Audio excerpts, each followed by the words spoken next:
marketing of the week.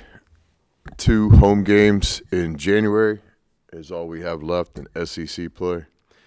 Auburn games at 8 p.m. tip on the 20th. We're asking everywhere to wear powder blue in that game. I know football has great success with doing that, so we're trying the same things. Got a lot of great partners. That's going to be Funky's Towel Night for the students and for all the fans.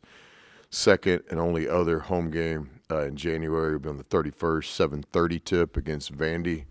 That's the national-wide Coaches vs. Cancer Week. So that's always a big thing for all of us in the program. All of us are affected by cancer in some way. Going to have the baseball team at the game that night to recognize them, and going to try powder on that night too. So keeping it real simple.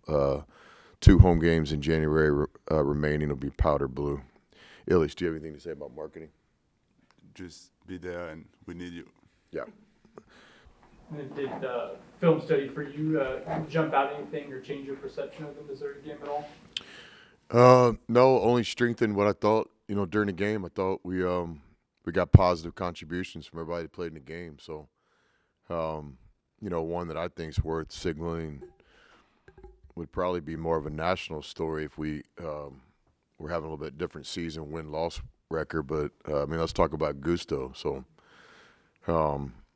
here's a guy that's in the mix. He's played in every game. He's a good veteran player, junior playing college basketball.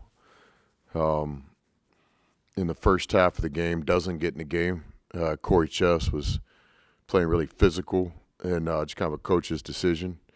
Now we get down to about, 11 minutes left in the game, and Chess fouls out. So the coaching decision is, maybe try to go small ball to open up the offense or stay committed to having 2 bigs on the floor. And so, we called Gusto's name, and he's ready. And, goes in there and really was the best player on the floor for most of those 8-9 minutes he played. His offensive rebound, putback, the pick and roll, dunk, and one was very competitive on defense. So normally don't signal out when guys are ready to play because that's part of the job, but also a great teaching moment for some of our young guys in our locker room, just kind of the definition of a pro. Just trying to explain to these guys, everybody's career after college will be different. Some of you guys might be in a position of you're getting paid money to start and perform at this level.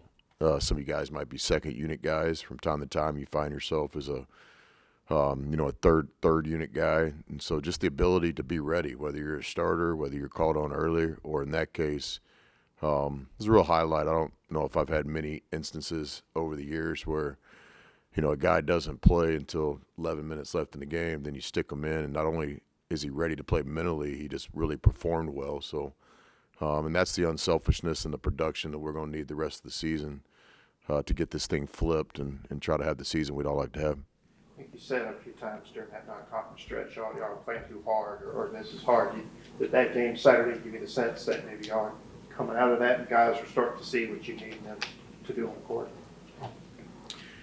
Yeah, I never Coach Knight would talk about this, and I agreed with him. I didn't agree with everything Coach said or did, but certainly always listen, and it just strengthens your views if you respectfully disagree with somebody from time to time. But Coach would always talk about everybody talks about confidence. What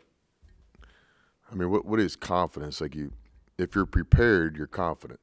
If you're not prepared, you're not. And we all remember academically that time where you had a test on Wednesday and you didn't do what you were supposed to do. You weren't prepared. You didn't study. You wanted to pull the all-nighter, then you didn't, and you wanted to get up early before school started, and that just didn't work out. And, you're sitting there and you're just praying for the fire alarm to go off. And so you walk into that test, and are you confident? No, you're not, because you're not prepared. Well, on the flip side, we've all had some academic success as well, everybody, where you were prepared. You knew the material, you studied, you were, confident and almost looking forward to the opportunity to take the test. Well, I don't think basketball is much different. To me, confidence comes through preparation. You're on the free throw line and the game's on the line. Yeah, I mean, have you earned the right to make that free throw? What'd you do in the summer? What'd you do on the weekends? What'd you do before and after practice? And so this whole idea of confidence. But I do accept when a team's playing really hard and doing the right things, you got to have some validation moments. And a part of that in a team sport is winning. And so, yeah, I think just to win the game, does it bring confidence? I don't particularly think that, but I think it brings some validation that, we did these things. We competed on the boards. We won the turnover battle. We had a couple of special performances, and then everybody contributed in a positive way, and that's why the outcome was different. So, but I think in the Oklahoma game, we did a lot of good things. I mean, we'll see how many teams go to Norman, Oklahoma this year and win on that floor, but we were right there. Arkansas is one of the best teams in the country, and they played like it against us. Maybe their last game, I didn't watch it, but Kyle sent me a text. I guess they didn't play well, but against us, they played well. And we played well too. We just didn't win the game. So I think validation to get a win just allows everybody to have one night sleep where you're not stressed about the last outcome. You're looking forward to the next opportunity. What are your early thoughts on Georgia? Well, I think Mike definitely has an identity on this year's team. All of his teams have an identity. Years ago, he played his Florida team in an NCAA tournament, and I remember it was a really good pick and roll team, really good shot blocking team. And so the identity's changed. This year, they're totally committed to pace of play. One of the fastest teams in college basketball. What does that mean? It just means early shot clock shots. They put a lot of pressure over you on the break. You can tell shot selection's a little bit different than some of his past teams in terms of early shot clock. And then if they do get to a half-court possession, they're just putting a lot of pressure on you in that first action. They don't shoot a lot of shots in the last 10 seconds of the shot clock. So it's real. It's been the same identity from game one to the last time they played. So I think they got a good team. That they returned, I think, 4 players that are in the mix, and that's always a luxury. Did a nice job in recruiting in terms of their portal. Experienced guys have come in and are making an immediate impact with performance. And they're committed to playing some young guys as well. So I think they're worthy of their top 25 ranking. I think that's real. And so for us, it's an opportunity for sure. What are you seeing out of Elias, I guess, out of kind of hit the halfway mark or a little past of the season? Yeah, I think above all, Ilias knows how to play basketball. I think Ilias could play for any team in the country. I think if you give Ilias a role, explain to him exactly what needs to be done, he can do it. I think Ilias will play basketball after college until his body or his mind no longer wants to. I think one of the challenges here is that we need so much. We need Ilias to lead our team in assists, and he's done that. We also need Ilias to be one of our top 3 scorers. And so I think his heart's been in the right place from day one. About today's press conference is a great example. The guy knows basketball. These aren't fluff answers. He's telling you basketball one-on-one. It's like listening to an NBA coach up here and talk about the game. I think the physicality of the game and the athleticism of the game has been just a growing opportunity for him, and I think he's figuring it out slowly but surely. But I think he's done well. It's just the reality of where we're at. We need him to play great every night, and that's probably not completely fair to him nor us, but that's our reality. But I think when he plays really well and when he controls the game, when he has a short-term memory, there's going to be mistakes made when you have the ball in his hands as much as he does. But I think in a lot of ways, as Ilias goes, our team goes. You mentioned the transition defense and being pretty pleased with for Missouri, but is that the same kind of emphasis against Georgia, another key aspect of the game? Yeah, for sure. I thought against Missouri it was really good until it mattered most. And then our mistakes in transition defense seem to happen in the last 5-6 minutes of the game, which just can't happen. A lot of it's just tactical. You get 4 guys doing exactly what they're supposed to do. Then you get a 5th guy instead of sprinting back down the court like it's a 100-yard dash to the three-point line and identifying matchups, we get a guy backpedaling and going to double the ball. We don't teach that. We don't do that. What are we doing? And so a lot of it is just mistakes that we can make. You know, in basketball, 5 players playing and, you know, 4 guys doing exactly what needs to be done. 1 guy takes a play off and it's exposed like that, especially at this level playing in the SEC. But we've got to get better at that.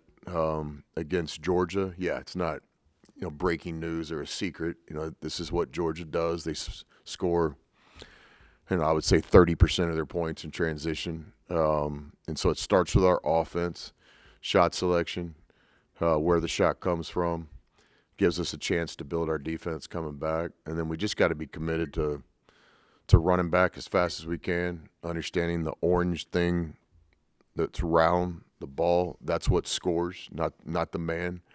So it's just like the ability to do it time and time again. And what makes Georgia really good is they're committed to transition offense. Like, they're not just going to do it the first 4 minutes of the game. They're not just going to do it when the crowd's cheering loudly. They're going to do it every single time they get the ball. Credit to Mike and those guys. That's their identity. And it'll be a real challenge for us getting back and trying to, you know, turn it into a half-court game as much as we can.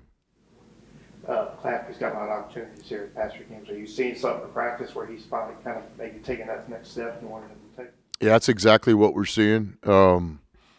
You know, there's a relationship between practice performance, practice production, practice attitude, practice consistency. This is the way we've always done it too. Like, you know, if you get a team that has a 7-8 man rotation and those guys continue to play in games, in our program, what that means is those 7 or 8 guys have continued to get it done in practice too, period. You know, nobody earns the right in our program just to be a gamer. It just doesn't work like that. You've got to come out and defend what's yours in practice and build on it and get better.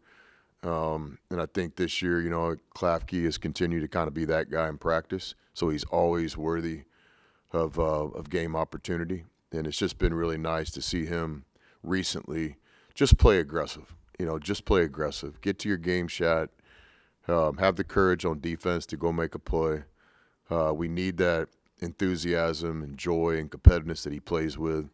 When he gets the steal on the other end, I think that was a dunk.